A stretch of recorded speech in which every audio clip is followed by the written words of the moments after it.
Pressure parameter हम लोग पढ़ रहे थे, पैरामीटर्स डिफाइनिंग द गैस, जिसमें हमने मोल पढ़ लिया, वॉल्यूम पढ़ लिया और प्रेशर चल रहा था। प्रेशर पे ही थोड़ा और बात करते हैं, है ना। प्रेशर होता है फोर्स पर यूनिट एरिया। मैंने अभी जस्ट बताया आपको कि अगर एक कंटेनर में, है ना, आगे चल के मैं इसको प्रूफ भी कर दूंगा, ऐसे उसका प्रूफ का जरूरत नहीं है अभी फिलहाल के लिए। मान लो यहाँ पे n मोल्स ऑफ गैस है, मोल्स ऑफ गैस, ठीक है।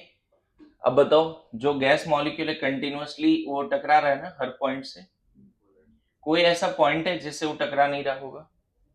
हर पॉइंट से टकरा रहा होगा। कल बताया था कि पर कोलिजन मोमेंटम चेंज क्या है? पर कोलिजन मोमेंटम चेंज, मैग्नीट्यूड बोलो, 2 MB, पक्का? लेट, मैं बोल रहा हूं let in 1 second total collisions, 1 second में टोटल कोलिजन कितना मान रहे हैं? n मान रहे हैं। Let in 1 second total collisions by all molecules. कितना मॉलिक्यूल है यहाँ पे पता है? n into Na। अगर n मोल गैस है तो मॉलिक्यूल्स कितने? n into Na with all walls, with all walls is equal to n। ऐसा मान लिया, जूम कर लिया, एक कोलिजन में इतना मोमेंटम चेंज है और 1 सेकेंड में by all the molecule on all the walls इतने कोलिजन्स हैं। तो मुझे बताइए total momentum change in 1 second क्या लिखोगे? 1 सेकेंड में ये मोमेंटम चेंज है by a single molecule, by a single molecule, और जितने भी मॉलिक्यूल हैं उसने 1 सेकेंड में टोटल n कोलिजन्स किए। बोलो, तो बताइए total momentum change in 1 second कितना होगा? 2 mv इंटू n। पता है यही तुम्हारा फोर्स है, यही तुम्हारा force exerted by all the molecules on the walls. This is the force, है ना, exerted by all molecules on the wall in 1 second बोल सकते हो, right? On the wall in 1 second. And you know that pressure is force by area, right? बोलो, तो यहाँ पे 2mv into n by a को 6a स्क्वायर कर सकते हो। क्लियर है? हालांकि देखो, बहुत डिटेल में अगर इसका काइनेटिक थ्योरी ऑफ गैस का प्रूफ करके बताएं तो यहाँ पे P इक्वल टू ये n का वैल्यू जब मैनिपुलेट करते हैं ना, n क्या होता है, V यहाँ पे भी जब मैनिपुलेट करते हैं सारी चीजें, V को भी मैनिपुलेट करेंगे सब कुछ, तो इधर आ जाता है, पता है क्या है? 1/3 m v RMS square by V। मतलब मैं प्रूफ को एक्सकेप कर दिया, ये पूरा पार्ट ना n वगैरह सब को अगर सही से मैनिपुलेट करें तो इधर आ जाता है 1/3 m molar mass of gas है फॉर 1 मोल। ये किसके लिए लग जाएगा? n इक्वल टू 1 है, तो n इक्वल टू 1 है। प्रूफ को फिजिक्स में डिराइव कर लेंगे, अभी फिलहाल के लिए मैं यहाँ पे कुछ चीजें लिख देता हूँ आपके काम के लिए। मैंने क्या क्या किया आप समझो। n और ये सबको, ये जो है ना v जो है ना, हर मॉलिक्यूल की अपनी स्पीड है। v क्या है? हर मॉलिक्यूल की अपनी स्पीड है, समझ गए? n क्या है? टोटल कोलिजन यहाँ लिखा ही है। इन सबको बाद में जब हम रिप्लेस करते हैं कुछ एजम्पशंस के साथ, तब फिर यही पार्ट किस में चेंज हो जाता है? m v RMS square by v। v यहाँ वॉल्यूम है, तो इस v को इधर ले आएंगे तो क्या मिल जाएगा? PV equal to 1/3 m VRMS square. RMS बताऊंगा क्या है, इसी को बोलते हैं काइनेटिक गैस इक्वेशन। क्या बोलते हैं इसको? मैं डेरिवेशन स्किप कर दिया, बस एक्सप्रेशन लिख दिया। जैसे P इक्वल टू NRT एक इक्वेशन है ना, उसी तरह 1 मोल के लिए, अच्छा यहाँ पे प्रेशर P है और V वॉल्यूम ऑफ कंटेनर है, इसका बोल मतलब आज के बाद अगर किसी कंटेनर में गैस है ना, तो उसके लिए इक्वेशन भी वैलिड है। कौन सा equation? Pressure into volume 1/3 m। और अगर कोई बोले VRMS क्या है, तो मैं बता देता हूं। देखो VRMS जो है वो हर मॉलिक्यूल का जो स्पीड है, V1 स्क्वायर, V2 स्क्वायर, हर मॉलिक्यूल का जो स्पीड है का समेशन, हर मॉलिक्यूल के स्पीड का समेशन, मान लो n number of molecules, divide by n करते हैं। जैसे VRMS एक एवरेज करने का तरीका है। एवरेज करने का तरीका है, जैसे मैं इसको और सिंपल वे में तक समझाता हूँ।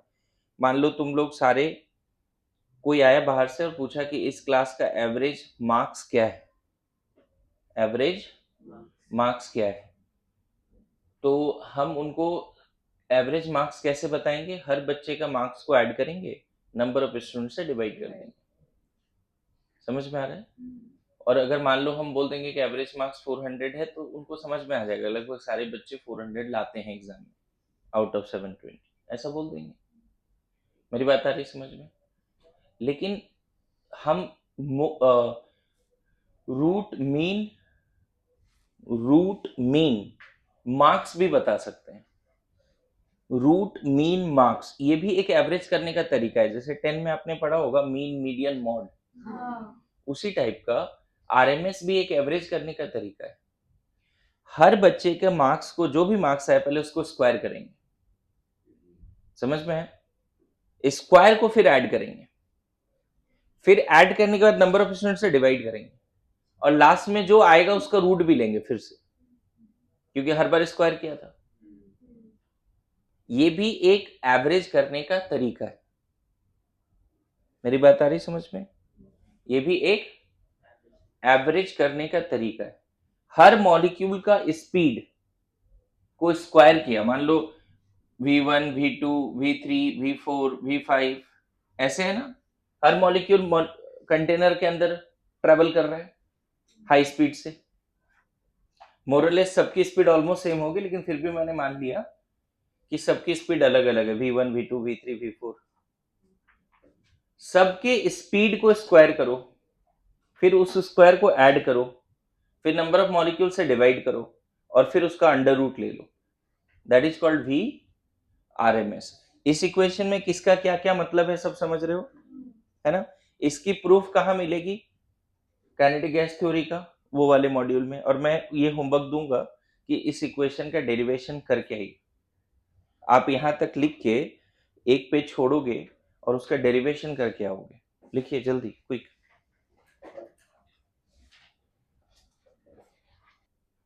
ये रिजल्ट ना बच्चे फिजिक्स में डिराइव होता है काइनेटिक गैस थ्योरी में, और अभी हम ये रिजल्ट यूज करने वाले हैं।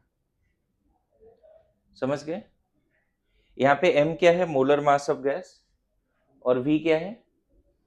Root mean square speed. Root mean square speed. S नहीं लिखा है, मतलब स्पीड वही v है ना, ये v ही तो स्पीड है, तो रूट मीन स्क्वायर बस लिखा है।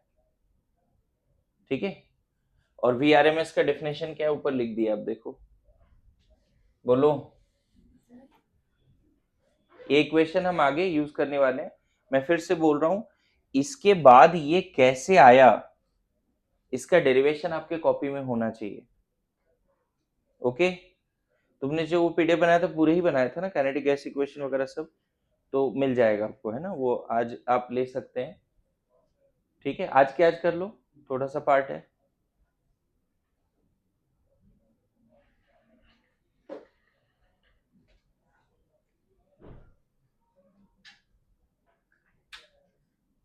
आगे बढ़े। तो अभी मान लो वो टर्म अब एक्सप्लेन कर देता हूं मैं तुम्हें. Height of liquid how can express in terms of, sorry, pressure of gas can be express in terms of height of liquid. उसका क्या मतलब है देखो, है ना, लिख लो नोट में.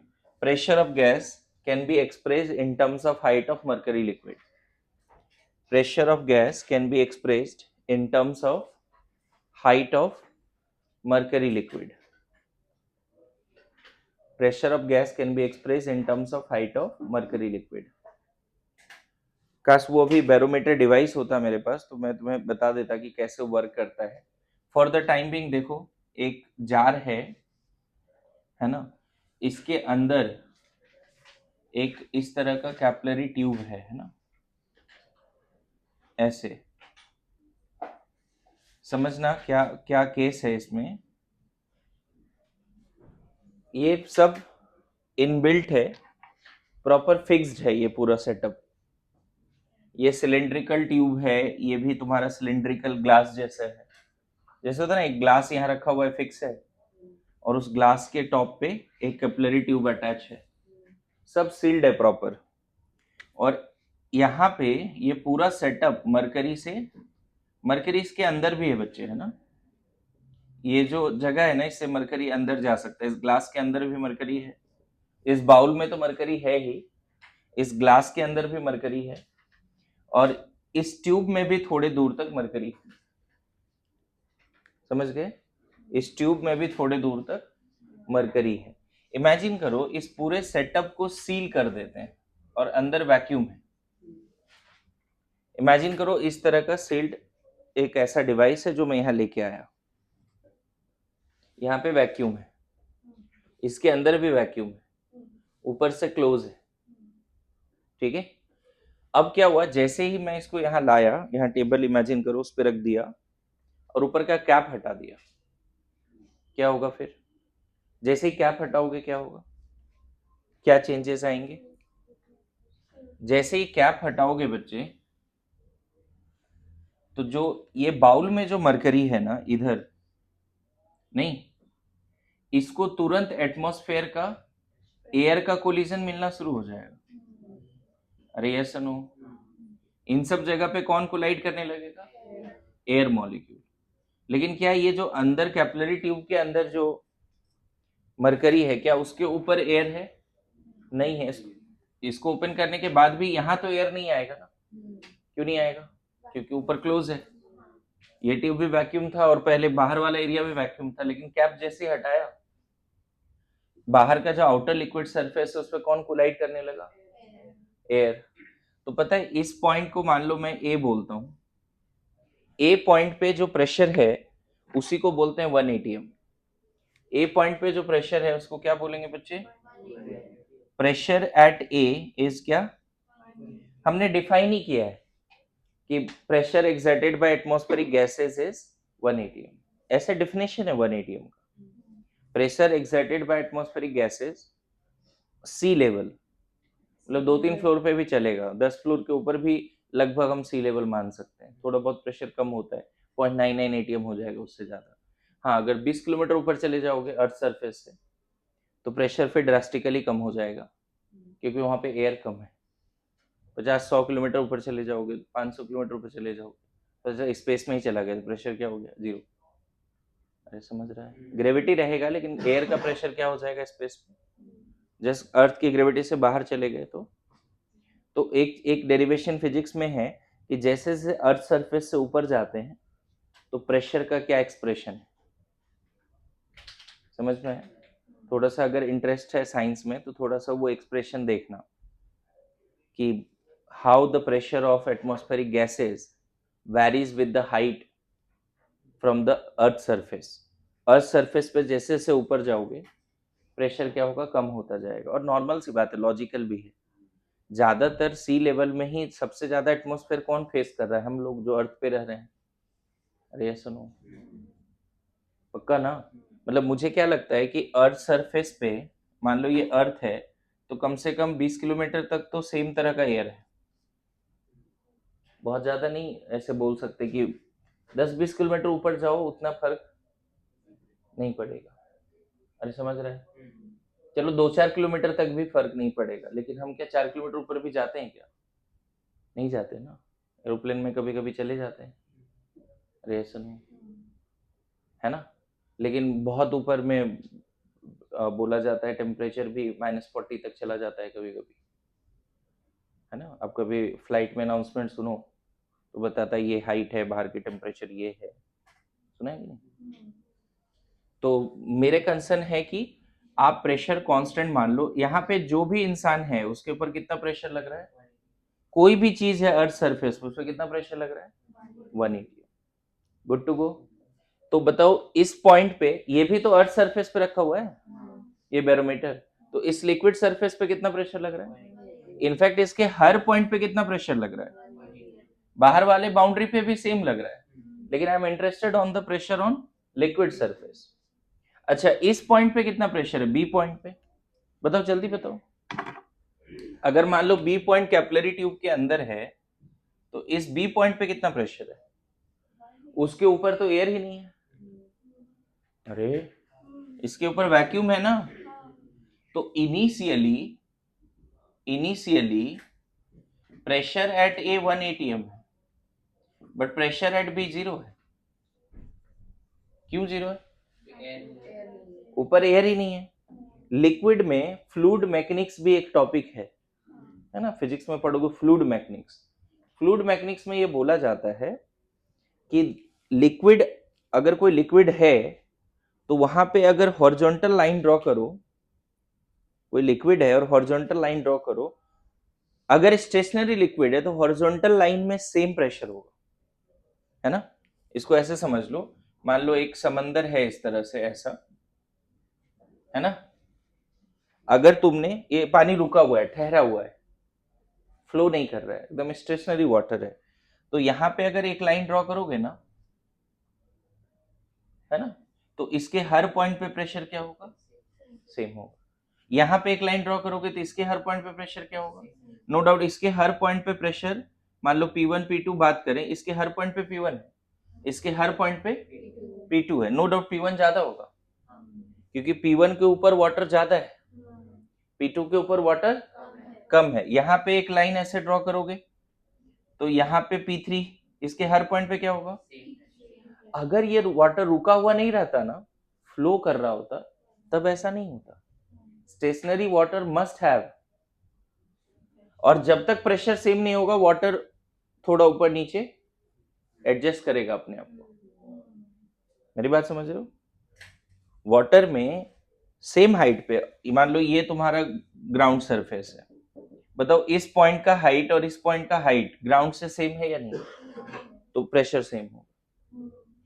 तो मुझे बताओ इन दोनों पॉइंट का प्रेशर सेम नहीं है, इसका मतलब ये वाटर स्टेशनरी नहीं है, मतलब ये मरकरी स्टेशनरी नहीं है। ऑटोमेटिकली इधर जब प्रेशर होगा, यहाँ तो होल वगैरह है, तो मरकरी इस कैपिलरी ट्यूब में ऊपर जाएगा, है ना। आधे घंटे के बाद, मतलब थोड़ी ही देर के बाद, ये जानते हो अगर ये डिवाइस यहाँ लाता तो दिखता आपको कि मरकरी ऊपर जा रहा है, ऊपर जा रहा है ना, मरकरी ऊपर जा रहा है, समझ गए। और कब तक ऊपर जाएगा, तो देखा गया 76 सेंटीमीटर तक जाता है, 76 सेंटीमीटर ऑफ Hg लिक्विड। पता है ये तब तक ऊपर जाता है जब तक इन दोनों पॉइंट का प्रेशर फिर से सेम ना हो जाए। तो एट इक्विलिब्रियम, जब कैपिलरी ट्यूब में मरकरी का रेज होना रुक गया, उस समय ये देखा गया Pa इक्वल टू क्या हो गया, Pb। लेकिन पता है बी पॉइंट पे प्रेशर किसका है, इस मरकरी कॉलम का प्रेशर है। बी पॉइंट पे प्रेशर किसका है, इस मरकरी कॉलम का। क्लियर है? बी पॉइंट पे जो प्रेशर है बच्चे, Pb, वो है mg by A. mg by A क्या लिख रहे हैं यहाँ, m क्या है, mass of mercury in this height, g है एक्सेलेरेशन ड्यू टू ग्रेविटी। मुझे बताओ इस एरिया पे, ये एरिया कितना मान लेते हैं a, ये जो एरिया है इस पूरे एरिया पे कितना फोर्स लग रहा है, mg। जैसे मैं खड़ा हूं, मैं कितना फोर्स लगा रहा हूं ग्राउंड पे, mg। लेकिन कौन से एरिया पे लगा रहा हूं, दोनों शूज के हमें ये लेने पड़ेंगे क्रॉस सेक्शन एरिया। एक पैर पे खड़े हैं तो क्या, मेरी बात आ रही समझ में। तो बताओ ये पूरा लिक्विड एक तरह से स्टैंडिंग लिक्विड है, उसका mg कहाँ लग रहा है? वो जो छोटे कैपिलरी ट्यूब है उसके एरिया में लग रहा है। बोलो पक्का? तो यहाँ पे मास ऑफ मरकरी को हम लिख सकते हैं density of mercury into volume into g. अब देखो ये कैसे लिख दिया, समझना, वॉल्यूम कैसे लिख दिया, वॉल्यूम कैसे लिख दिया, ध्यान देना। इसका वॉल्यूम क्या होगा, इस पार्ट का वॉल्यूम क्या होगा? Area into height. Base area, cylinder का एरिया क्या होता है? Base area into height. अरे ऐसा नो। अच्छा बताओ, मास इक्वल टू क्या होता है, सॉरी डेंसिटी इक्वल टू क्या होता है? मास बाय वॉल्यूम होता है कि नहीं? तो मास इक्वल टू क्या रख सकोगे? Density into volume. जो ये मरकरी कॉलम में जो मास है मरकरी का, उसको हम क्या रख सकते हैं? Density of mercury into volume of mercury column. पूरा वॉल्यूम नहीं, जो इस कॉलम में वॉल्यूम है। Yes no? तो मैंने मास की जगह पे क्या रख दिया? डेंसिटी इनटू मरकरी का density into volume of mercury in the column. बोलो, इसी को देखो क्या लिख सकते हैं, वॉल्यूम को लिख सकते हैं एरिया इनटू हाइट इनटू जी, बाय नीचे एरिया है। बोलो, अब देखो ए और कैंसिल हो गया, क्या मिल गया? रो एच जी। मतलब प्रेशर एट बी क्या मिल रहा है? Rho H G. रो क्या है? डेंसिटी, एच क्या है? Height, and G acceleration due to gravity. अब एच के जगह पे 76 सब एसआई में रखोगे ना, सारे वैल्यूज एसआई में रखोगे। यहाँ पे मरकरी का डेंसिटी होता है 13.6 इंटू 10⁻³ kg पर मीटर क्यूब। मरकरी का डेंसिटी है ये, जैसे वाटर का डेंसिटी है 1000 kg पर मीटर क्यूब। वाटर का जो डेंसिटी होता है 1 ग्राम पर ml है, मतलब 1 ग्राम पर cc है, या सीजीएस यूनिट में। और एसआई यूनिट में वाटर की डेंसिटी क्या होती है? 1000 kg पर मीटर क्यूब। मेरी बात आ रही समझ में? हाइट को कितना रख दे बच्चे? 0.76 और ये 9.8। ये सब वैल्यू पुट करोगे ना, तो ये एसआई यूनिट में 1.01325 इंटू 10⁵ न्यूटन पर मीटर स्क्वायर आ जाए। यहीं से प्रूफ हो जाता है। आपको पता है ना पीए इक्वल टू पीबी है, पीए इक्वल टू पीबी है। आपको ये बात पता है या नहीं? और पीबी हमने कितना निकाल लिया एसआई यूनिट में? 1.01325 समझ में आया? इसीलिए हमें आज के बाद ये पता चल गया 1 ATM किसके बराबर होता है? पास्कल। ये रटना पड़ेगा।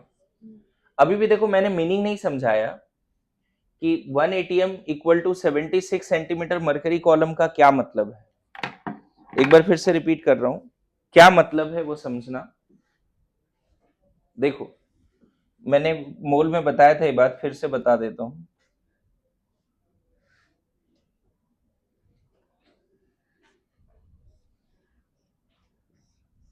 ऐसे समझो कि एक इंसान है और एक हाथ में उसने मरकरी कॉलम ले रखा है, कितना? 76 सेंटीमीटर। एक इंसान की क्या ले रखा है एक हाथ में? मरकरी कॉलम, कितना? तो इस मरकरी कॉलम, ये जो ग्लास जिससे बना ना उसको मासलेस मानो।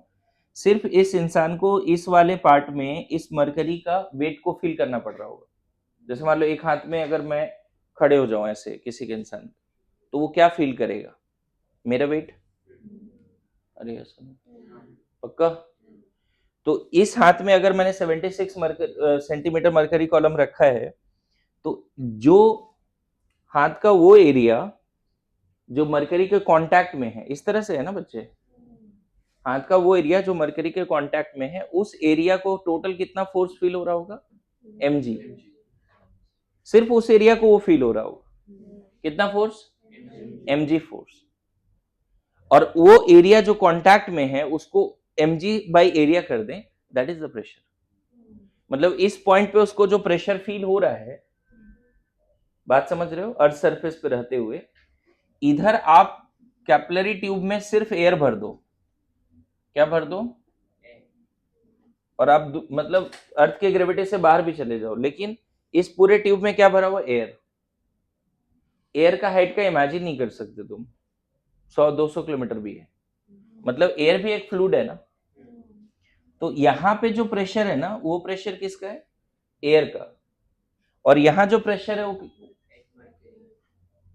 हथेली का, वो पार्ट जो मरकरी के कांटेक्ट, वो एयर के कांटेक्ट में नहीं। तो इस पार्ट को क्या फील हो रहा है, मरकरी का प्रेशर। तो मतलब 76 सेंटीमीटर मरकरी कॉलम जो प्रेशर लगा सकता है, वही प्रेशर एयर भी उसके बॉडी के हर पार्ट पे लगा है।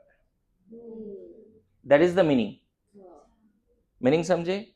76 सेंटीमीटर मरकरी जो इस कांटेक्ट एरिया पे प्रेशर लगा रहा है, वही प्रेशर एयर इस पर्सन के हर बॉडी पार्ट पे लगा रहा है। मेरी बात आ रही समझ में, पक्का बोलो। इमेजिन करो ना, 76 सेंटीमीटर मरकरी कॉलम है यहाँ पे, तो यहाँ कौन सा प्रेशर लग रहा होगा, सिर्फ उस मरकरी का। और ये पार्ट किसके कांटेक्ट में, एयर के, तो इसमें क्या प्रेशर लग रहा होगा, एयर का pressure. Height of pressure of any gas can be express in terms of height of liquid, and pressure of liquid का फॉर्मूला क्या है, rho H g. Pressure of liquid का फॉर्मूला क्या है, रो एच जी। लिखिए, जल्दी लिखिए।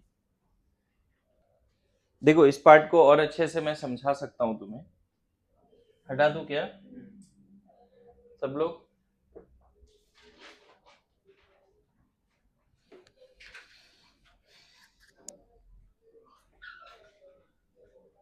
मतलब ये जो 1 atm इक्वल टू दिखता है ना 1.01325, ठीक है। जैसे देखो ऐसा है, मान लो कि एक कंटेनर है, इसमें गैस है, अब इसकी कितना प्रेशर है नहीं पता, तो हम क्या करते हैं, इसमें एक इस तरह का डिवाइस लगा देते हैं। ये भी एक तरह का बहुत, मतलब मान के चलो अभी तो ऐसे डिवाइस यूज नहीं होते। ऊपर देखो क्लोज है, और इसके अंदर मरकरी है, ठीक है। इसके अंदर क्या है, मरकरी है। तो होगा क्या, ये वाला जो मरकरी का सरफेस है वो किसके कांटेक्ट में आएगा, एयर के कांटेक्ट में। इधर बताओ, ये यहाँ पे मरकरी है, क्या है यहाँ पे मरकरी। जैसे आप इसको इधर अटैच करोगे, या मान लो इस तरह से अटैच था, यहाँ पे बल्ब लगा होता है, बल्ब जैसे ही ओपन करोगे तुरंत ये वाला पार्ट किसके कांटेक्ट में आएगा, एयर के, मतलब गैस के कांटेक्ट में। और इधर कुछ है क्या, नहीं, इधर तो वैक्यूम है। तो इस पॉइंट का प्रेशर मान लो पीए बोलते हैं, इस पॉइंट का प्रेशर पीबी इनिशियली 0 है, और पीए का प्रेशर प्रेशर ऑफ गैस के बराबर है। यहाँ जो कंटेनर में जो गैस है, वो प्रेशर जो यहाँ लगा रहा है, वही प्रेशर वो इस लिक्विड पे अब लगाना शुरू करेगा। अरे यस नो, पक्का। तुरंत ये लिक्विड इधर हाइट बढ़ जाएगी, इधर हाइट, ये इनिशियली है, समझ गए, ये क्या है इनिशियली। तो थोड़े समय के बाद क्या होगा इस केस में, इधर जो ऐसा तुम बनाओगे उसमें क्या दिखेगा, यहाँ कैसा दिखेगा पता है, यहाँ लिक्विड नीचे आ जाएगा, इधर लिक्विड ऊपर आ जाएगा। क्यों ऐसा आएगा, क्योंकि ये गैस ने इसको प्रेशराइज किया, तो लिक्विड इधर रेज हो जाएगा, आउटर लिम्ब में लिक्विड रेज हो जाएगा। तो पता है अब फिर से, अभी भी इस पॉइंट का प्रेशर क्या है, पीए, जो कि प्रेशर ऑफ गैस के बराबर है। और सेम हाइट पे इधर चले जाओ तो इस पॉइंट का प्रेशर क्या बोलोगे, पीबी। लेकिन अब पीबी 0 नहीं है, क्योंकि यहाँ पीबी के ऊपर एयर नहीं था, कुछ भी नहीं था, लेकिन यहाँ पीबी के ऊपर अब क्या है, मरकरी है। तो इस मरकरी का प्रेशर यहाँ फील होगा ना इसको, और मरकरी का प्रेशर हो जाएगा रो एच जी। मरकरी का प्रेशर क्या होगा, रो एच जी। देखो ये डिवाइस है ना, नैनोमीटर मैनोमीटर डिवाइस बोलते हैं इसको, ऐड करके अंदर जो गैस है उसका प्रेशर हम निकाल सकते हैं। हालांकि आजकल ऐसे डिवाइस नहीं चलते, लेकिन पढ़ने में चलते हैं, ऐसे समझो। आप जैसे टायर में हवा लेने जाओगे, हवा दे चेक करने जाओगे, तो डिवाइस होता है डिजिटल, देखते हो उसमें डायरेक्ट बता देता है कितना प्रेशर है अंदर का, ऐड करते हैं ना उसको। नोब में ऐड करते हैं और तुरंत प्रेशर बता देता है। कभी स्कूटी में भी हवा लिया होगा? नहीं, नेवर एवर। चेक कराओ, है ना। ऐसे हवा ना भी हो तो क्या जरूरत है। देखो अब गुस्सा हो जाएगी। नहीं ना, तब ठीक है। मैं तुम्हें बोल रहा हूँ कि तुम पतली हो, खुश रहो तुम। हाँ हाँ, आगे आगे, इधर इधर। याद तक समझ रहे हो बात को? मैं सिंपल बोल रहा हूँ बच्चे कि अगर एक जार है, मान लो ऊपर वैक्यूम है और यहां तक मरकरी है, यहां तक कोई भी लिक्विड है, वाटर भी है, इस पॉइंट का प्रेशर क्या बोलोगे? इस पॉइंट का प्रेशर अगर हाइट h है तो डायरेक्ट क्या बोल दोगे? ऊपर लेकिन वैक्यूम है, ध्यान रखना। इस पॉइंट का प्रेशर क्या बोलेंगे? जितने हाइट तक लिक्विड है, समझ गए? Density of liquid, height of liquid into G. Clear है? तुम मान लो समंदर के नीचे हो, ऐसे पानी के अंदर हो, है ना। कोई पानी के अंदर यहाँ पे है, मान लो यहाँ पे स्विमिंग कर रहा है, इसको कितना प्रेशर फील हो रहा है? Any idea? समृद्धि बताओ, इसको कितना प्रेशर फील हो रहा है? इसके ऊपर लिक्विड कितना है बताओ? h हाइट तक लिक्विड है, तो इस लिक्विड का प्रेशर इसको फील हो रहा होगा। Good to go. और साथ साथ उसके ऊपर एटमॉस्फेयर भी तो है, तो pressure experienced by this person is rho H G plus 1 atm। 1 atm कैसे? एयर। समझ गए? जैसे हमें अभी कितना प्रेशर फील हो रहा है? सिर्फ 1 atm। लेकिन हम पानी के अंदर चले जाए तो जितने जितने ऊपर मेरा लिक्विड होगा, लेकिन यहाँ पे अच्छी बात है कि यहाँ डेंसिटी ऑफ वाटर रखना है और यहाँ density of height of water रखना है। मेरी बात समझ रहे हो? कभी कभी तुम लोग साइंस 5 फ्रिक्शन मूवी वगैरह देखो तो समंदर के नीचे अगर 15-20 किलोमीटर अंदर जाते हैं तो प्रेशर इतना ज्यादा होता है कि सबमरीन वगैरह क्रश हो जाता है कि नहीं? थोड़ा सा भी कुछ दिक्कत आती है तो, देखा है ना। तो वो वाटर का प्रेशर है भाई। क्लियर है? मेरी बात समझ रहे हैं?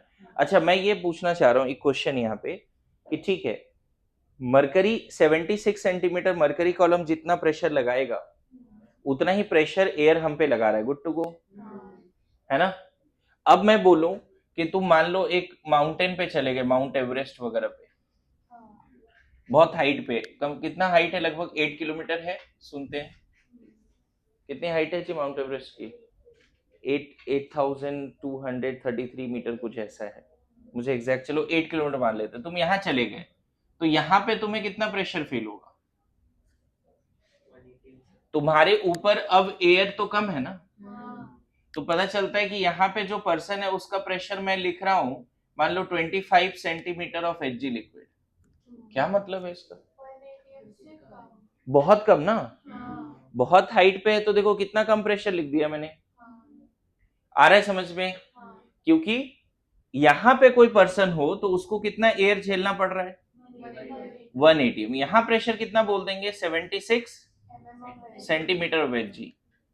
मतलब ऐसे सोचो कि यहाँ पे इसके ये घिरे हुए हैं 76 सेंटीमीटर मरकरी कॉलम से। मेरे बात समझ रहे हो? मतलब ये पर्सन एक स्विमिंग पूल में है, मरकरी वाले स्विमिंग पूल में, जिसके ऊपर कितना मरकरी है? 76। आ रहा है समझ में? और ये पर्सन भी एक मरकरी वाले स्विमिंग पूल में है, लेकिन उसके ऊपर मरकरी कितना है? जो 25 सेंटीमीटर मरकरी लिक्विड जो इसको प्रेशर लगा सकता है, वही प्रेशर माउंट एवरेस्ट पे एयर लगा रहा है। वहां सांस लेने में भी तकलीफ आती है, बहुत लोग मरते हैं। समझ गए? कमजोर दिल वाले मरते हैं, है ना। ठीक है, लेकिन मुझे नाम नहीं एग्जैक्टली याद है। एक पर्सन है जिसका पैर कट गया लेकिन उसने माउंट एवरेस्ट पे गया। क्या नाम है? कोई गर्ल है शायद, है ना। बताओ, तो सब इधर से हो रहा है, एवरीथिंग इज कंट्रोल्ड बाय, समझ रहे हो ना? कितना ही स्ट्रांग होगा सोचो। खैर, बात की बात है। मेरी बात समझ में आ रहा है? लिखिए लिखिए, जल्दी जल्दी लिखिए। क्विक क्विक क्विक क्विक, तुम लोग बहुत जल्दी सीख जाते हैं जी, सीख रहे बहुत जल्दी तुम इन लोगों से। हाँ ओके, सब लोग को समझ में आ रहा है जी? तुम जितने नीचे जाओगे समंदर में उतना ही ज्यादा प्रेशर आएगा, दिख रहा है, क्योंकि वाटर का लेवल बहुत ऊपर है। सिंपल बोल रहा हूँ, माउंट एवरेस्ट पे अगर तुम्हारे पास ऊपर जो प्रेशर बोल रहे हैं 76 सेंटीमीटर मरकरी कॉलम, इसका क्या मतलब है कि 71, ऐसे सोचो, इधर मरकरी कॉलम है 25 सेंटीमीटर का, और बाकी रेस्ट पार्ट जो है एयर से कांटेक्ट में। अरे यस नो, मैं अच्छा इमेजिन करो, मैं बोलता हूँ प्रेशर जो है 500 सेंटीमीटर मरकरी कॉलम, मतलब बहुत ज्यादा हुआ ना, बहुत ज्यादा हो गया ना, फिर आ रहा है समझ में? 500 सेंटीमीटर मरकरी कॉलम, और लिक्विड का प्रेशर का हमेशा फॉर्मूला क्या होगा? रो एच जी, याद रखोगे? बोलो, ठीक है, इतना काफी होगा। Now next parameter is temperature. Temperature, तो टेम्परेचर में जनरली 3 स्केल है, 0 डिग्री सी, 100 डिग्री सी, सुना है? ये वाला जो सेल्सियस स्केल है उसमें नेगेटिव में भी टेम्परेचर जाता है, टेम्परेचर नेगेटिव में भी जाता है। केल्विन स्केल में 273 केल्विन, 373, मैं freezing point and boiling point of water के हिसाब से लिख रहा हूं बस। ये ना एटमैक्स 0 केल्विन तक जाता है, इसमें नेगेटिव नहीं होता। केल्विन स्केल में नेगेटिव नहीं होता टेम्परेचर, इसमें नेगेटिव तक जा सकता है बच्चे, ठीक है? जब ये 0 केल्विन होता है तो ये -273 डिग्री सी होता है। मैं बताऊंगा ऐसे कैसे आया ये, है ना? और एक फ़ारेनहाइट स्केल होता है, ज्यादातर डॉक्टर्स इसी से फीवर वगैरह मेजर करते हैं, है ना? कभी फीवर ऐसे नहीं बोलते 100 degree C, 100 degree C fever मतलब हाँ, फीवर कितना बोलते हैं? 100 फ़ारेनहाइट में ना, तो उसमें कितना होता है? 32 ना, और इधर 212 फ़ारेनहाइट। मतलब बॉइलिंग पॉइंट ऑफ वाटर अगर सेल्सियस में पूछे तो 100 डिग्री सी, और फ्रीजिंग पॉइंट पूछे सेल्सियस स्केल में, अगर केल्विन स्केल में पूछे तो, and freezing point and Fahrenheit scale में, समझ गए? इसमें 180 का गैप होता है। यहाँ पे गैप कितने का है बताओगे? 100 का, दिख रहा है लोअर हायर पॉइंट में बॉइलिंग पॉइंट एंड, है ना? ये हो गया boiling point of water in different scale, ये हो गया freezing point of water in different scale. यहाँ पे गैप 100 का है, यहाँ भी गैप 100 का है, और यहाँ गैप 180 का है। इन तीनों में रिलेशन है। आप एनसीईआरटी लाए हो एनीवन? 11th का फर्स्ट पार्ट, 11th का फर्स्ट पार्ट, हाँ वो आज मैं तुम्हें रिटर्न करता हूँ, मिल जाएगा। तो आप यहाँ पे देखोगे फर्स्ट चैप्टर में ही टेम्परेचर स्केल के बारे में सही से दिया है, सारे एसआई यूनिट एंड ऑल, ये तीनों स्केल यहाँ पे दिया है, देखो, ठीक है? यहाँ पे देखो लिखा भी है ह्यूमन बॉडी टेम्परेचर 98.6 फ़ारेनहाइट होना चाहिए, जो आइडियल फ़ारेनहाइट में ह्यूमन का बॉडी टेम्परेचर है। और रूम टेम्परेचर आइडियल लिखा है 25 डिग्री सी या फिर 298 केल्विन। आइडियल रूम टेम्परेचर क्या होना चाहिए? 25 डिग्री सी या फिर फ़ारेनहाइट में 77 फ़ारेनहाइट, है ना?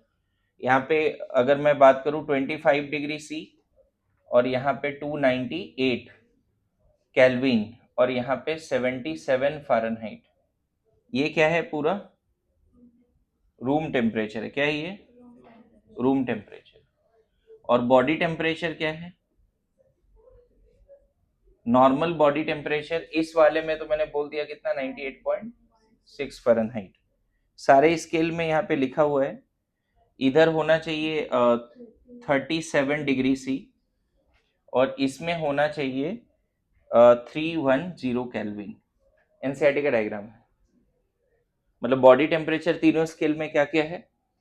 आइडियल बॉडी टेम्परेचर, अगर इससे बढ़ गया तो बोलेंगे फीवर है, आइडियल बॉडी टेम्परेचर 98.6 या 310 केल्विन या फिर 37, है ना।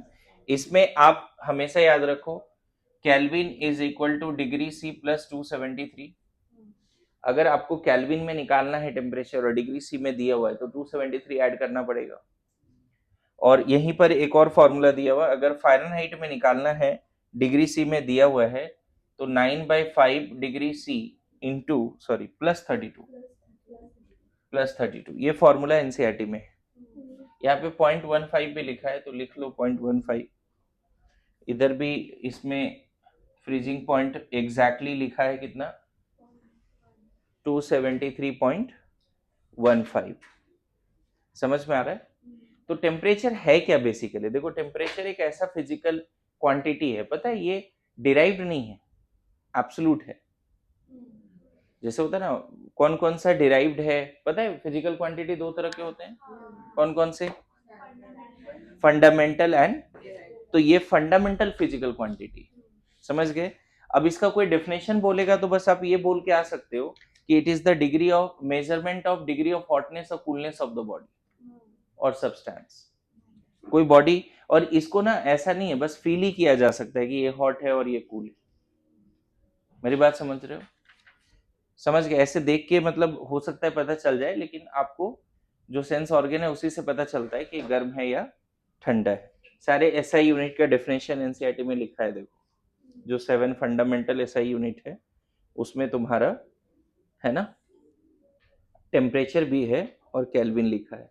और पता है केल्विन का डेफिनेशन भी है यहाँ, 1 मीटर का भी स्टैंडर्ड डेफिनेशन है। पता चल गया कि 1 मीटर का डेफिनेशन या 1 सेकंड का स्टैंडर्ड डेफिनेशन यहाँ से पूछ दिया एनसीईआरटी ने,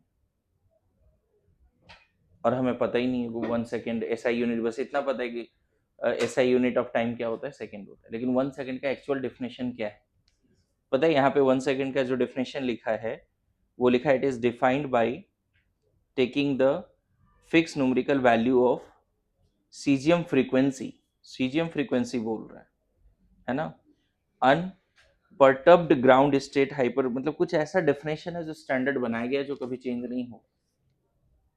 क्लियर है। तो एक बार पढ़ना वो पेज अच्छे से। मैं एक बार इस नंबर के बारे में थोड़ा सा हाईलाइट करता हूँ कि नंबर आया कैसे, समझ में है। कोई बोले टेम्परेचर को डिफाइन कीजिए, बोले डिफाइन नहीं हो सकता, फील है बस। क्लियर है ना। गर्म तवे पे हाथ रख दो फिर देखो कैसे पता चलता है कि टेम्परेचर क्या है, समझ गए। जैसे इलेक्ट्रिसिटी वायर में फ्लो कर रहा है, बोलो बताइए, जाओ टच करो फिर पता चलेगा, समझ गए बात को। तो टेम्परेचर इज समथिंग, और इसमें एसआई यूनिट क्या है, एसआई यूनिट ये है, ठीक है। ध्यान रखना इस वाले यूनिट में नेगेटिव टेम्परेचर पॉसिबल है, लेकिन केल्विन में पॉसिबल। ज्यादा फेमस कौन सा है ये, लेकिन है ऐसा ही ये।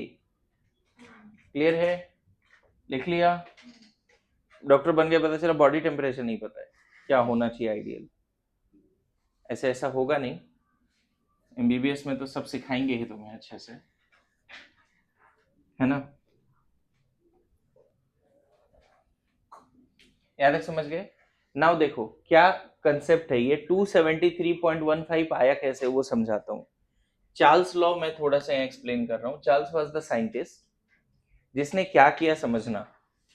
चार्ल्स ने क्या किया बच्चे, एक कंटेनर में गैस रखा, सब लोग ध्यान देना, बहुत साल पहले का ये एक्सपेरिमेंट है, प्लीज फोकस हियर। यहाँ पे कोई गैस है और उसने टेम्परेचर रखा है 0 डिग्री सी, कितना, 0 डिग्री सी। 0 डिग्री सी पे जो वॉल्यूम है वो V0 है मान लो।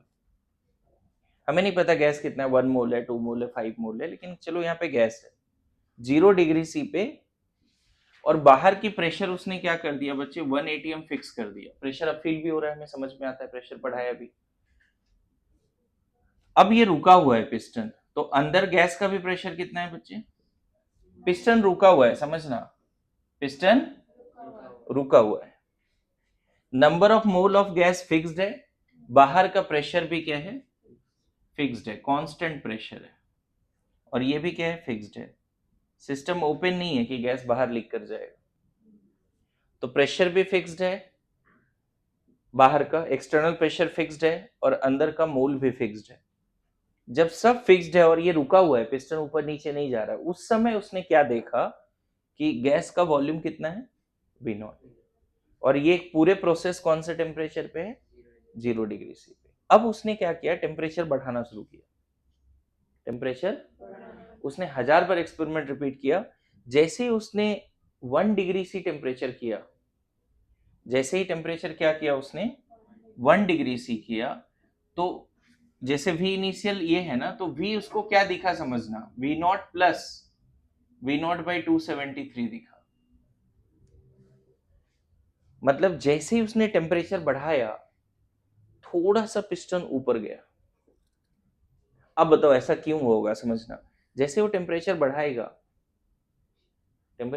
जैसे ही, अंदर जो हर मॉलिक्यूल की जो है स्पीड बढ़ेगी, बढ़ जाएगी। तो वो जिस प्रेशर के साथ पिस्टन से टकरा रहा था, क्या अभी उसी प्रेशर के साथ वो कोलाइड करेगा? नहीं, थोड़ा सा तो फोर्स ज्यादा एक्सर्ट करेगा। अंदर गैस की टेम्परेचर बढ़ी है, बाहर नहीं। गैस की टेम्परेचर 0 डिग्री सी से जैसे 1 डिग्री सी किया, जो इंटरनल गैस का जो प्रेशर था ऑन द पिस्टन वो थोड़ा बढ़ा, बाहर का प्रेशर तो उतना ही है, तो पिस्टन थोड़ा ऊपर हो लेगा, पिस्टन थोड़ा ऊपर हो लेगा। मेरी बात आ रही समझ में? इसका मतलब उसने ये देखा कि 1000 बार एक्सपेरिमेंट किया, हर बार उसको ये दिख रहा है कि वॉल्यूम कितने फैक्टर से बढ़ जा रहा है, 1/273। ये नंबर कोई जादू नहीं है, सपने नहीं, कैसे आ गए, चार्ल्स का एक्सपेरिमेंट है। चार्ल्स ने हजारों बार एक्सपेरिमेंट करा और बार बार वो देखा कि वॉल्यूम ऑफ गैस इंक्रीजेस और decreases by the factor of 1/273, है ना, पर डिग्री इंक्रीज इन टेम्परेचर और पर डिग्री डिक्रीज इन टेम्परेचर। ये कब था बच्चे, 1 डिग्री सी पे। जैसे ही तुमने वॉल्यूम -1 डिग्री सी किया, तो वॉल्यूम घटा भी। मेरी बात आ रही है समझ में? जैसे ही इसको थोड़ा ठंडा किया, 0 डिग्री सी से और कूल किया, तो अंदर का मॉलिक्यूल की स्पीड कम हो गई। तो वो जितना प्रेशर पहले एग्जर्ट कर रहा था उससे कम एग्जर्ट करेगा, लेकिन बाहर तो 1 atm ही है, तो पिस्टन थोड़ा नीचे आ जाए। मेरी बात आ रही समझ में?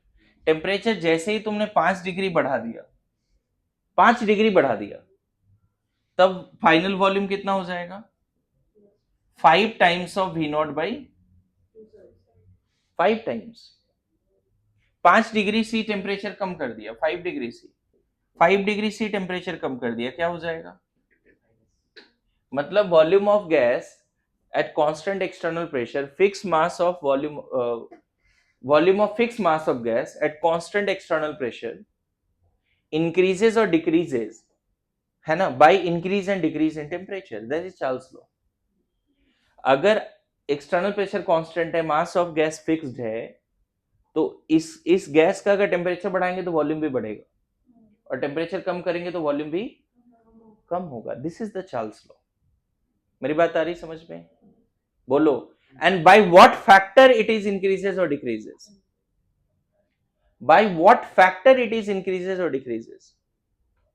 By the factor of 1/27। बार बार हजारों बार एक्सपेरिमेंट रिपीट किया, हर बार उसको क्या दिख रहा है, volume of gas increases or decreases by the factor of 1/273 with respect to the volume at 0 degree C. 0 degree C पे जो वॉल्यूम है, उस वॉल्यूम में ही क्या ऐड हो रहा है, 1/273। मेरी बात आ रही है समझ में? बोलो। 1000 बार एक्सपेरिमेंट करो, 5 डिग्री सी बढ़ा दिया तो ये थोड़ा और ऊपर चला जाएगा। कितना ऊपर चला जाएगा, जो है 0 डिग्री सी पे V0 इंटू 5 इंटू 1/270, उतना टाइम्स ऊपर जाएगा। 1 डिग्री बढ़ाओगे कितना ऊपर जाएगा, जो है प्लस इसी का 1/275। 2 डिग्री बढ़ाओगे कितना ऊपर जाएगा, जो है plus twice of V0 by, अरे आए समझ में? 100 डिग्री बढ़ा दिया कितना ऊपर जाएगा, जो 0 डिग्री सी पे वो तो रहेगा ही, V0 प्लस 100 V0 बाई 270। मेरी बात आ रही समझ में? अच्छा, टेम्परेचर कम कर रहे हो, क्या होगा, मान लो 1 डिग्री कम कर दिया तो कितना हो जाएगा वॉल्यूम अप, जो है उस V naught minus V not by 273। 2 degree कम कर दिया कितना हो जाएगा volume up, V naught minus twice of V not by 273। 5 degree कम कर दिया तो V naught minus 5 V not by 273। T degree बढ़ा दिया, अब बताओ वीटी लिख देता हूं, क्या लिख दूं, VT V not plus T into V not, यहां टी टेम्परेचर है, ठीक है, मान लो टी डिग्री सी पे लेके जा रहे हैं, टी यहां पॉजिटिव नेगेटिव कुछ भी रख सकते हो, देखो यही चार्ल्स लॉ है।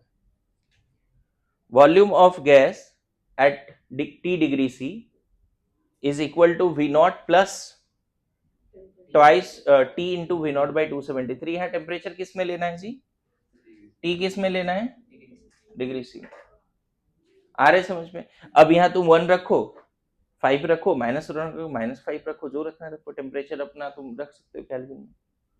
मेरी बात आ रही समझ में, बोलो। चार्ल्स लॉ यही देखो, टेम्परेचर बढ़ रहा है तो ओवरऑल वॉल्यूम, मेन यहाँ पे क्या दिख रहा है कि टेम्परेचर बढ़ रहा है तो क्या बढ़ रहा है, वॉल्यूम ऑफ गैस बढ़ रहा है, एंड वाइस वर्सा। तो चार्ल्स ने यही लाइन तो बोला। अब इसको थोड़ा अच्छे से समझो, इस ग्राफ को मैं प्लॉट करने वाला हूं, देखना, ध्यान देना सब लोग, इतना लिख लो फिर ग्राफ प्लॉट करता हूं, जल्दी जल्दी, क्विक क्विक। देखो जो होमवर्क दिया है वो मैं समझाने का भी कोशिश कर रहा हूं, ठीक है ना।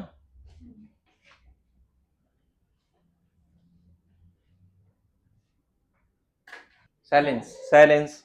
देखिए अभी आपने यहाँ पे क्या देख लिया, साइलेंस साइलेंस, अभी आपने क्या देख लिया, volume of gas at any temperature T is equal to V naught plus T into 27 T into V naught by 273। दिख रहा है यहाँ पे, ये क्या है वॉल्यूम एट टेम्परेचर T, ये क्या है वॉल्यूम एट 0 डिग्री C। लेकिन ये कब लगाना बच्चे, जब P एक्सटर्नल कांस्टेंट हो और मोल भी क्या हो, कांस्टेंट। ये कब लगाना है, एक्सटर्नल प्रेशर हमने कांस्टेंट रखा है और अंदर जो गैस है उसकी मास भी फिक्स है। अब मुझे बताओ इसको अगर मैं ग्राफ में कन्वर्ट करूं, ये y लिख देता हूं, यहाँ पे वेरिएबल देखो क्या है, Vt और T, टेम्परेचर वेरी कर रहा है और फाइनल वॉल्यूम वेरी कर रहा है। Initial volume V not at 0 degree C वो फिक्स है, तो मैं इसको लिख देता हूँ V नॉट बाई 273 को m लिख देता हूँ, T को x लिख देता हूँ, और जो V नॉट है उसको c लिख देता हूँ। y equal to mx plus c। यहाँ पे y क्या है समझ में आ रहा है, m क्या है, m है V नॉट बाई 273, इंटरसेप्ट क्या है V not, y equal to mx plus c।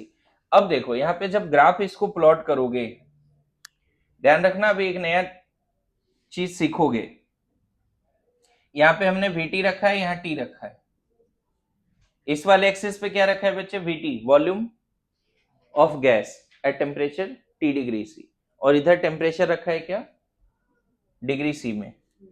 आ रहा है समझ में। बताओ जैसे ही टेम्परेचर 0 डिग्री C होगा वॉल्यूम क्या होगा, यहां 0 रख दोगे तो Vt का वैल्यू क्या मिलेगा, अरे टेम्परेचर जैसे ही 0 रख दोगे, 0 डिग्री C पे तो लिखा हुआ है ना V नॉट है, तो V नॉट कहीं यहाँ आएगा, बोलो।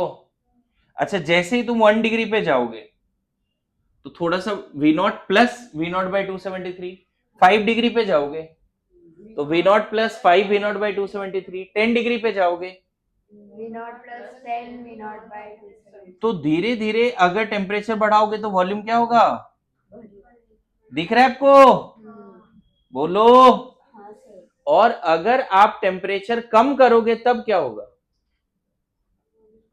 टेम्परेचर कम करोगे, मान लो यहाँ -1 डिग्री सी रख दिया, -1 डिग्री सी पे क्या होगा बताओ, V naught minus V naught by 273। Temperature कम कर रहे हैं ना तो ये पीछे चलेगा बच्चे, वॉल्यूम घटेगा भी।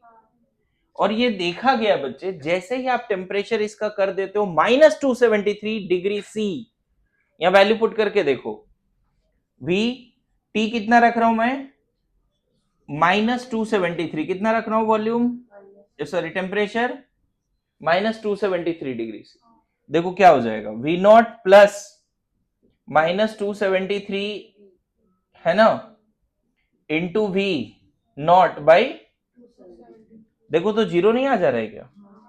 और देखो जैसे से टेम्परेचर कम कर रहे हैं, ये पिस्टन नीचे नीचे नीचे नीचे नीचे, पता चला कि फिर वॉल्यूम क्या हो गया, कौन से टेम्परेचर पे, -273 degree 0.15, sorry this is the degree. ये देखा गया एक्सपेरिमेंटली। एक्सपेरिमेंटली क्या देखा गया कि इस टेम्परेचर पे गैस की जो वॉल्यूम है क्या हो चुकी है, जीरो। मैं बताऊं किसी को सपने नहीं आया इस नंबर का, मैं बार बार बोल रहा हूं, चार्ल्स का ये सब किया धरा है। चार्ल्स ने क्या किया, जब VT versus T graph plot किया, VT वर्सेस T, तो टेम्परेचर बढ़ाने से वॉल्यूम बढ़ रहा था, टेम्परेचर बढ़ा तो पिस्टन ऊपर जा रहा है, और टेम्परेचर कम कर रहे हैं तो पिस्टन नीचे भी आ रहा है। पर डिग्री इंक्रीज और डिक्रीज किस फैक्टर से पिस्टन ऊपर नीचे जा रहा है, 1/273, बार बार यही नंबर आ रहा था। और फाइनली टेम्परेचर कम करके कितना कर दिया, -273। जैसे इस इक्वेशन में -273 रखोगे, ये वैल्यू क्या आ जाएगी, zero. This is called absolute zero. क्या बोलते हैं इसको, absolute zero. And this is called zero kelvin also. मैं बताऊं, जीरो केल्विन एक ऐसा टेम्परेचर है ऑन द अर्थ सरफेस जहां पे गैसियस स्टेट एग्जिस्ट नहीं करते, गैस एग्जिस्ट ही नहीं करते इस टेम्परेचर पे, जीरो केल्विन पे या -273 डिग्री सी पे। इस रूम का टेम्परेचर अगर -273 डिग्री सी कर देना, अगर कर दें -273 डिग्री सी मतलब जीरो केल्विन, तो हम लोग जैसे वैसे फ्रीज रहेंगे, कुछ हिल भी नहीं पाएंगे, तुरंत डेड, स्पॉट डेड। और इस रूम में जितने एयर है ना, वो जमीन पे तड़पता हुआ दिखेगा। मेरी बात समझ, सब क्या हो जाएगा, settle down, complete atmosphere of the earth collapse कर जाएगा, अर्थ पे स्टिक हो जाएगा अगर -273 कर देते हो अर्थ का टेम्परेचर। मेरी बात समझ रहे हो, -273 is the absolute zero, and is this temperature gaseous state will not exist. Liquid exist कर सकता है, सॉलिड भी एग्जिस्ट कर सकता है, बट गैसियस स्टेट एग्जिस्ट नहीं करेगा। This is called -273। मेरी बात आ रही है? यही रीजन था कि इसको बाद में क्या मान लिया गया केल्विन के थ्रू। तो जो स्केल तुमने देखा था 0 डिग्री सी और 100 डिग्री सी देखा था ना, ये घट के कहां तक जा रहा है, -273.15 डिग्री सी तक भी गया। लेकिन केल्विन स्केल में जो इसका मिनिमम वैल्यू था उसको जीरो केल्विन माना गया। अब मुझे बताओ, देखो देखो कैसे मजेदार बात है, जीरो केल्विन में क्या ऐड करें कि 273 केल्विन हो जाए, बड़ा सिंपल है। दोनों में अगर 270 ऐड करते हो 270.15, तो ये आ जाएगा 0 डिग्री सी पे, और ये आ जाएगा 273.15 केल्विन पे। This is called freezing point of water. अब इसमें फिर से 100 ऐड करो, यहां 100 ऐड करोगे तो 100 डिग्री सी पे पहुंचेगा, यहां 100 ऐड करोगे तो 373 केल्विन पे पहुंचेगा, 0.15 भी बोल सकते हैं। मेरी बात आ रही है समझ में? सबसे फेमस सेल्सियस स्केल था बच्चे, चार्ल्स के समय में भी। चार्ल्स का पूरा किया धरा सेल्सियस स्केल पे। मेरी बात आ रही है समझ में? तो सेल्सियस स्केल में -273.15 डिग्री सी पे जब चार्ल्स गया, और वो गया नहीं होगा उस टेम्परेचर पे, उसका प्रैक्टिकलिटी मतलब कुछ इधर, फिर बैक ट्रेस किया तो कहां कट हुआ, दो चार पॉइंट उसको मिले होंगे, समझ में आ रहा है ना? फिर उसको बैक ट्रेस किया तो कहां कट कर रहा है, 1000 बार एक्सपेरिमेंट कर रहा है और बार बार कहां कट हो रहा है, -273.15 डिग्री सी पे। उस समय उसको समझ में आ गया, यार ये एक ऐसा टेम्परेचर है जिसपे गैस का वॉल्यूम क्या हो जाएगा, जैसे जैसे इसका वॉल्यूम कम करोगे, टेम्परेचर कम करोगे, पिस्टन नीचे आएगा, क्योंकि बाहर की प्रेशर हमेशा क्या है, 180 mm। बाहर की प्रेशर हमेशा क्या है, पिस्टन नीचे आएगा, नीचे आएगा, नीचे आएगा। समझ में आया कुछ बातें? ये ग्राफ समझ में आया? बोलो पक्का? ये जो -273.15 या -273 अप्रोक्सीमेटली बार बार दिखता है, ये चार्ल्स ने एक्सपेरिमेंटली निकाला था। समझ में आ रहा है? ठीक है, लिखिए, जल्दी लिखिए, टाइम नहीं दूंगा लिखने का। क्विक क्विक क्विक,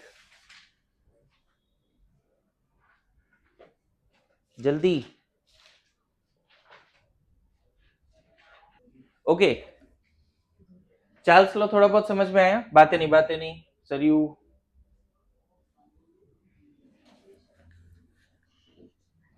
देखो, -273 अब याद रहेगा जी? आज के बाद ये फेवरेट नंबर कुछ दिन के लिए रखो, ठीक है? याद रहना चाहिए बस। ओके, तो Vt इक्वल टू क्या लिख दिया हमने? V0 plus T into V0 by 273 लिख दिया। गौर करना, इसको मैं क्या लिखने वाला हूं? V0 कॉमन ले लेता हूं, कितना लिख दूंगा? 273 प्लस T बाई 273। क्या ऐसे लिखा जा सकता है इसको? देखो तो, इसको 273 से मल्टीप्लाई कर दो और V0 कॉमन ले लो, तो क्या मिलेगा? T प्लस 273 बचेगा, और इधर बाहर क्या बचेगा? V0 by.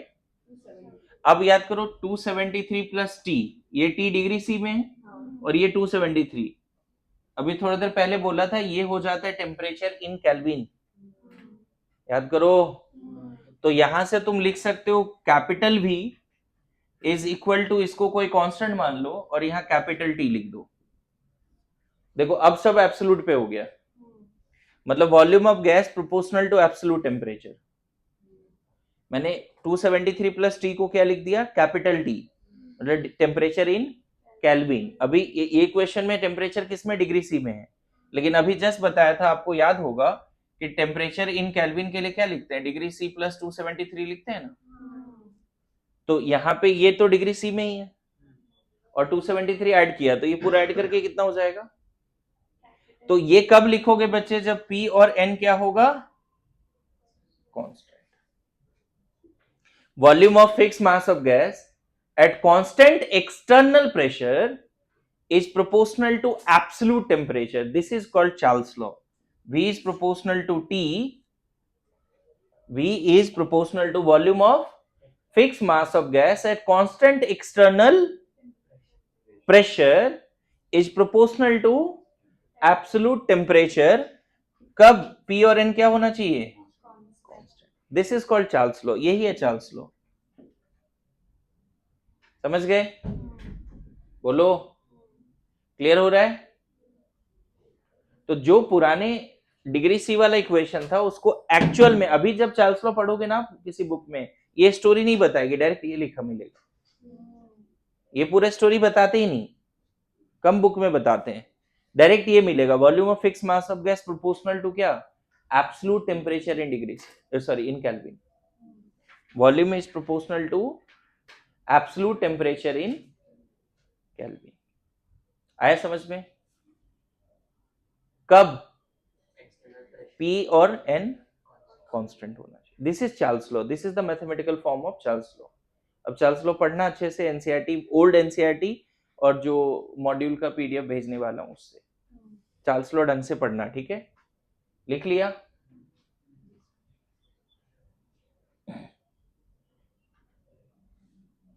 ठीक है,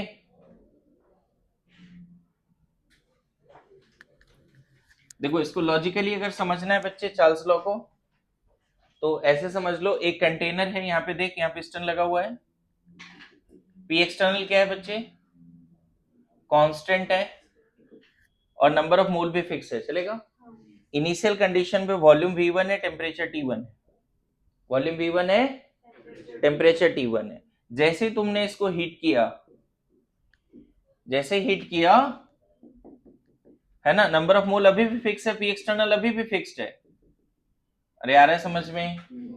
जैसे हीट करोगे तो अंदर जो मॉलिक्यूल्स हैं उसकी स्पीड बढ़ेगी, वो पिस्टन से ज्यादा फोर्स के साथ कोलाइड करेगा, ये धीरे धीरे ऊपर जाएगा, मतलब टेम्परेचर बढ़ेगा तो क्या बढ़ेगा? वॉल्यूम बढ़ेगा। यहां पे मान लेते हैं टेम्परेचर T2 है, वॉल्यूम V2 है, तो यहां क्या लिखोगे चार्ल्स के हिसाब से? V1 इज इक्वल टू के T1, V1 इक्वल टू के कोई कांस्टेंट है, और यहां चार्ल्स के हिसाब से क्या लिखोगे? V2 इज इक्वल टू के टू T2। आ रहा है समझ में? दोनों को डिवाइड कर दो, क्या मिलेगा? V1 by V2 is equal to T1 by, ये गाइडिंग इक्वेशन है चार्ल्स लॉ का, guiding equation of Charles law. Mainly देखो वही है, V प्रोपोर्शनल टू क्या है, उसी को मैंने 2 बार लिख के डिवाइड कर दिया बस। V प्रोपोर्शनल टू क्या है बताओ? V प्रोपोर्शनल टू T कब? constant pressure and number of moles. Again मैं बोलूं, इसको कूल डाउन करोगे तो कम भी होगा, लेकिन V3 by T3 का रेशियो नहीं बदलेगा। यहां जो V1 by T1 का रेशियो है, V1 by T1 यहां रेशियो क्या आ रहा है? K। यहां पे रेशियो क्या आएगा? V2 by T2 का रेशियो कितना आएगा? K। अगर कूल डाउन करोगे, मान लो टेम्परेचर कम कर रहे हो, कूलिंग कर रहे हो, तो यहां पे पिस्टन थोड़ा नीचे आ जाएगा। अगेन अभी भी P एक्सटर्नल क्या है? कांस्टेंट है। नंबर ऑफ मोल क्या है? फिक्स है। यहां पे वॉल्यूम V3 बोलो, टेम्परेचर T3 बोलो, तो दोनों घटा ना, लेकिन रेशियो चेंज नहीं हुआ। टेम्परेचर घट रहा है तो वॉल्यूम भी घट रहा है, यहां पे टेम्परेचर बढ़ रहा है तो वॉल्यूम भी बढ़ रहा है। मान लेते हैं यहां पे सपोज ये 10 है और ये मान लो 100 है, तो यहां 10 by 100 आया। जब टेम्परेचर बढ़ाओगे तो ये हो सकता है 100 हो जाए, ये 1000 हो जाए, ऐसे चलेगा। बताओ यहां भी रेशियो कितना आ रहा है? यहां रेशियो कितना आ रहा है? 10 by 100, 1 by 10। यहां रेशियो कितना आ रहा है? 1 by 10। आ रहा है समझ में? टेम्परेचर जब कम करोगे तो हो सकता है ये 1 लीटर, ये 10 लीटर हो जाए, 10 केल्विन, ऐसा। आ रहा है समझ में? देखो तो फिर से रेशियो क्या हो रहा है? जब तुमने टेम्परेचर कम किया, वॉल्यूम भी कम हुआ, टेम्परेचर भी कम हुआ, लेकिन रेशियो, तो गाइडिंग इक्वेशन क्या रहेगा हमेशा? V1 by T1 equal to V2 by T2, या फिर ऐसे भी लिख सकते हो, V1 by V2 equal to T1 by T2, या V1 T1 equal to V2 T2 equal to, ये गाइडिंग इक्वेशन है। आया समझ में? चार्ल्स लॉ का लिख के रख लीजिए। Volume of fix mass of gas will increase when you increase the temperature at constant external pressure. Volume of fixed mass of gas will increase, volume of fixed mass of gas will increase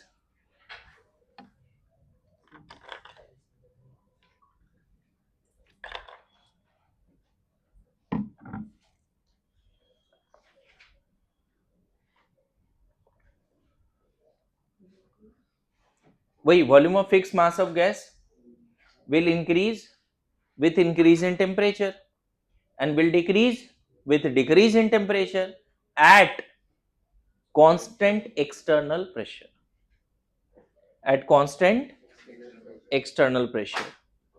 चलो ज्यादा time नहीं दूंगा इसमें, main तो guiding equation है। Done? देखो इस condition पे V1 T1 था, हीट किया V2 T2 हो गया, कूल डाउन किया V3 T3 हो गया, लेकिन जो रेशियो है V3 by T3, V1 by T1, V2 by T1 T2, वो चेंज नहीं हो रहा है। Good to go? Done? Now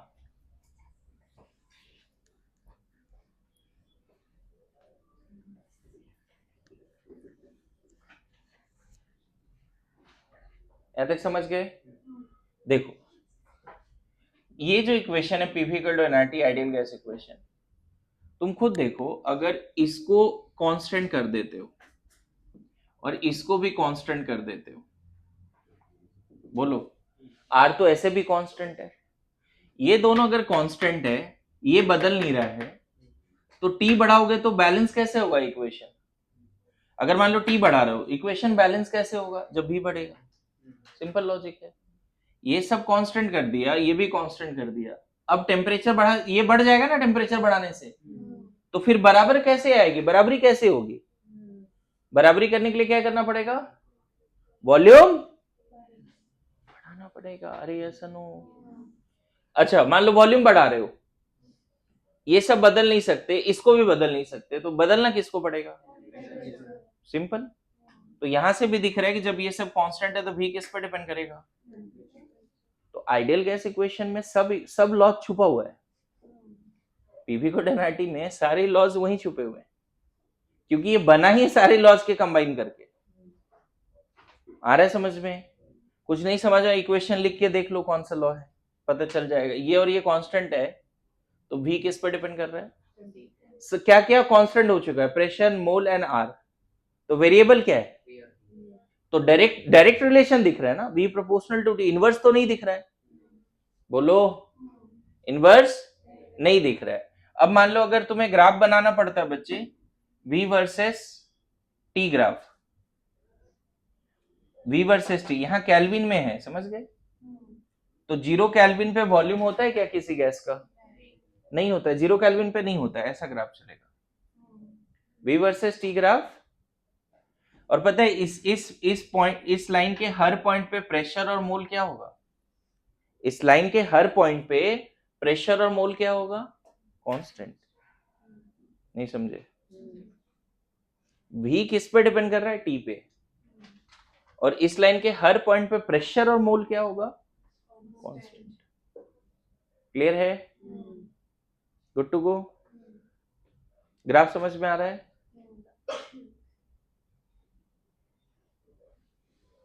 graph समझ में आ रहा है? अच्छा, अगर मान लो मैं बोलता चार्ल्स लॉ का पीवी ग्राफ बनाओ, पीवी, चार्ल्स लॉ का कौन सा ग्राफ बनाओ? PV graph. तो मुझे बताओ चार्ल्स लॉ में पी तो हमेशा कांस्टेंट होता है ना बच्चे, तो ऐसा ग्राफ हो जाएगा ना? बोलो, कांस्टेंट प्रेशर पे वॉल्यूम बढ़ेगा। अच्छा मान लो ए टू बी अगर तुमसे पूछे, अगर ऐसा ग्राफ दे दिया, थर्मोडायनेमिक्स का क्वेश्चन पूछ रहा हूं, अब ऐसा ग्राफ दे दिया, पहले तो बोलेगा ये ग्राफ कौन सा है? Charles law, Boyle's law, Gay Lussac's law, कौन सा ग्राफ है?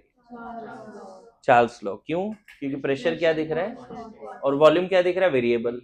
और चार्ल्स लॉ में वॉल्यूम और टेम्परेचर ही वेरी करता है, राइट? आकांक्षा थोड़ा ट्राई करो इस क्वेश्चन को। A to B is heating process और कूलिंग प्रोसेस, बस दो में से चूज करना है आपको। A to B is heating process और कूलिंग प्रोसेस। कैसे? बढ़ रहा है, बिल्कुल सही। ए से बी में जा रहे, क्या दिख रहा है? वॉल्यूम बढ़ रहा है। यहाँ टेम्परेचर एक्सेस तो है नहीं, लेकिन फिर भी हम दिमाग लगा सकते हैं, अरे ये वॉल्यूम बढ़ रहा है, इसका मतलब क्या बढ़ रहा होगा? वॉल्यूम बढ़ रहा है तो क्या बढ़ेगा? क्योंकि इस लाइन के हर पॉइंट पे प्रेशर क्या दिख रहा है? कांस्टेंट। अगर मान लो ऐसा बोल दिया पीटी ग्राफ है मान लो, और ऐसा बना दिया सी टू डी, अब मान लो मैं पूछूं कि ये चार्ल्स लॉ का ग्राफ है क्या? बिल्कुल है। प्रेशर कांस्टेंट है, टेम्परेचर बढ़ता हुआ दिख रहा है। अब पूछेंगे कि सी टू डी एक्सपेंशन है या कंप्रेशन है? एक्सपेंशन। कैसे? तो थर्मोडायनेमिक्स में इसी का यूज होता है, जिसकी वजह से ये सब करना पड़ रहा है। समझ में आ रहा है? अगर मान लो ऐसा ग्राफ बना दिया P वर्सेस V, और ऐसे दिखा रहा हूं, ये मान लेते हैं x है, ये y है, तो x टू y कैसा प्रोसेस है? हीटिंग या कूलिंग? कंप्रेशन या एक्सपेंशन? वो तो डायरेक्ट दिखेगा, वॉल्यूम कम हो रहा है।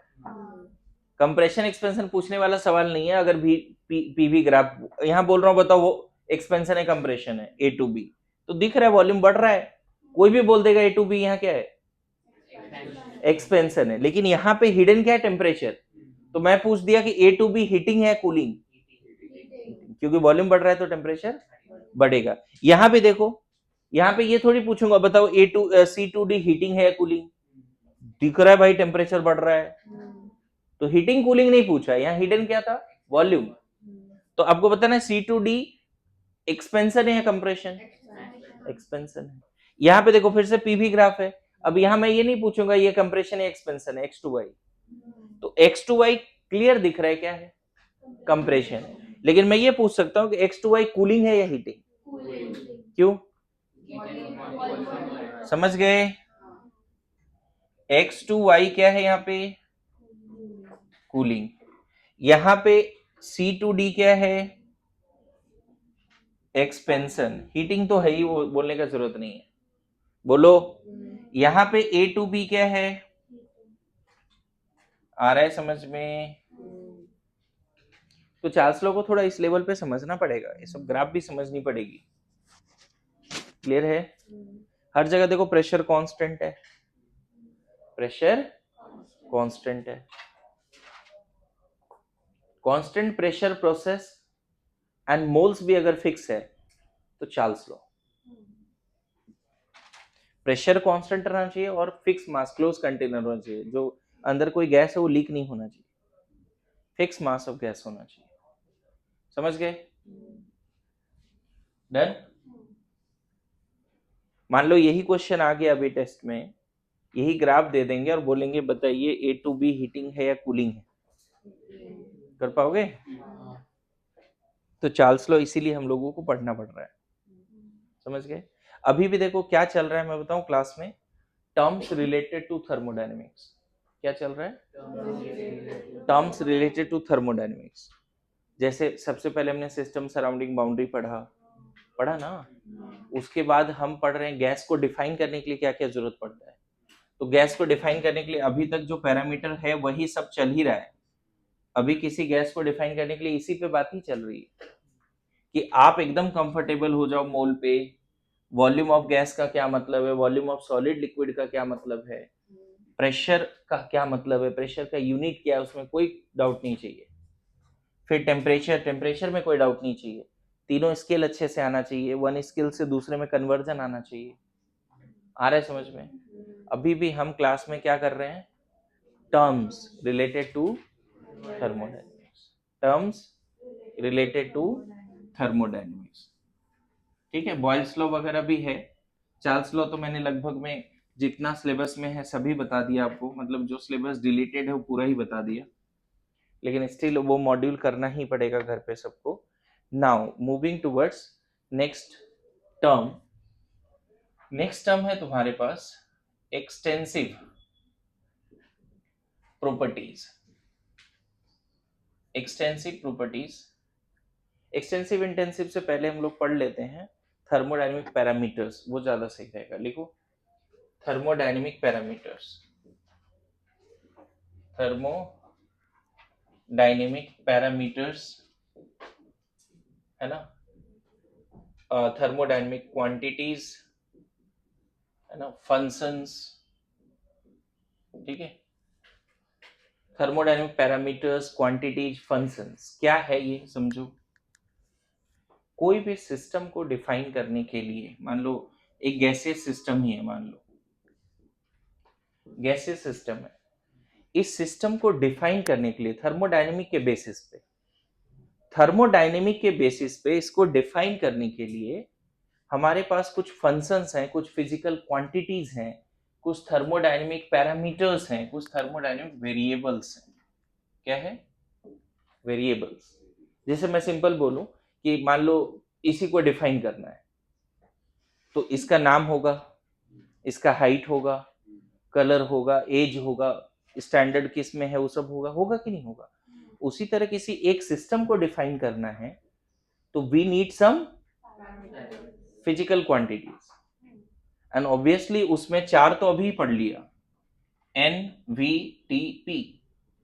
अरे यस नो, गैस कितना मोल गैस है उससे पता चल जाएगा सिस्टम कितना हेवी है, सिस्टम का मास क्या है। अरे yes no, volume of container पता चल गया, हाँ 5 लीटर का डब्बा है।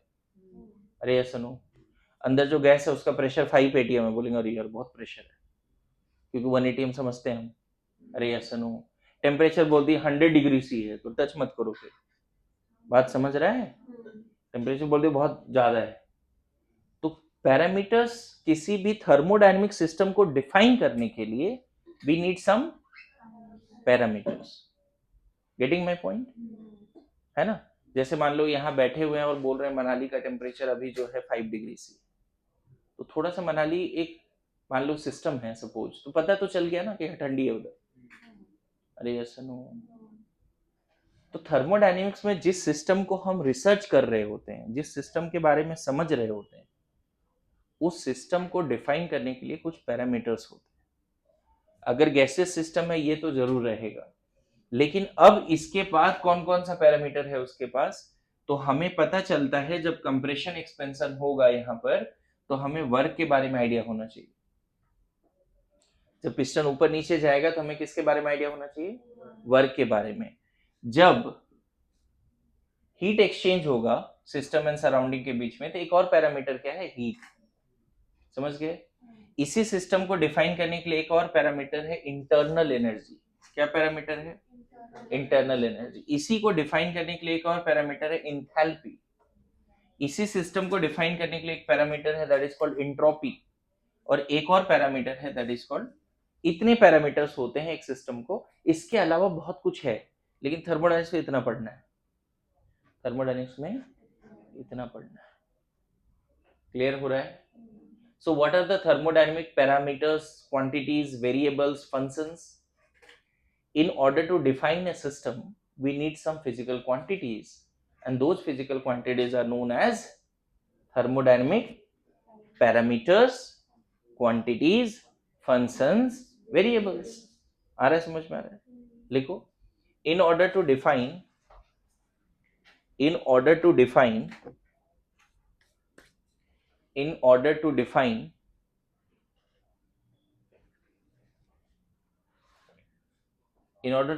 a system,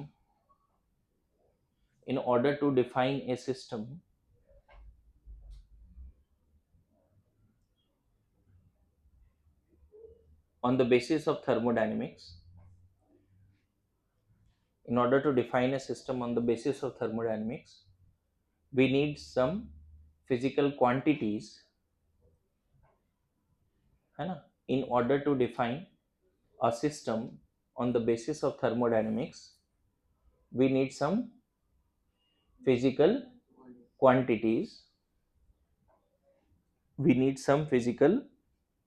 quantities. है ना? Known as thermodynamic functions, parameters, है ना? समझ में आ रहा है? क्लियर है? देखो, जरूरी नहीं है कि हमें सिस्टम के बारे में सारी बात पता होनी चाहिए, 2-4 बार भी पता है। जैसे मैंने बोला मनाली में टेम्परेचर 5 डिग्री, उससे भी थोड़ा बहुत आइडिया लग गया ना, ठंडी है। तो सारे पैरामीटर पता है तो अच्छी बात है, नहीं पता है तो कुछ तो चाहिए इन्फॉर्मेशन जी। अरे ऐसा नो, कुछ तो इन्फॉर्मेशन चाहिए। समझ गए ना? किसी एक सिस्टम को डिफाइन करना है थर्मोडायनेमिकली, तो we need some physical quantities. और अच्छी बात यह है कि मैंने इस पे अभी लास्ट लेक्चर और अभी बात कर लिया। अब मैं नंबर ऑफ मोल को अलग से फील नहीं कराने वाला। क्या है? अरे समझ रहे हो?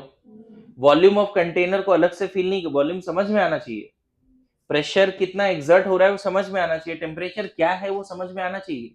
आगे चल के मैं ये सबको फील करा दूंगा। आ रहा है समझ में? ठीक है, नाउ लिखो state of A system. State of A system, state of A system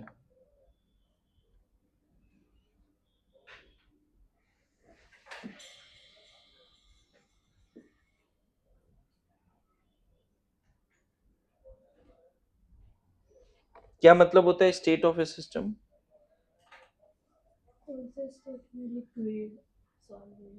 यहाँ पे तरीके से ऐसा नहीं बोलना चाहिए, ठीक है? पढ़ के आओ, पढ़ाऊंगा फिर, है ना? स्टेट ऑफ ए सिस्टम पढ़ के आइए। फिर से रिपीट कर रहा हूँ, आज का होमवर्क जो है वो तो करना ही, गैस लॉज वगैरह, और ओल्ड मॉड्यूल से, है ना? ओल्ड मॉड्यूल का नहीं होता बच्चे, प्रिंट ले लो, ठीक है? और ओल्ड मॉड्यूल का जो पेज नंबर कहाँ तक करके आना है मैं बता देता हूँ।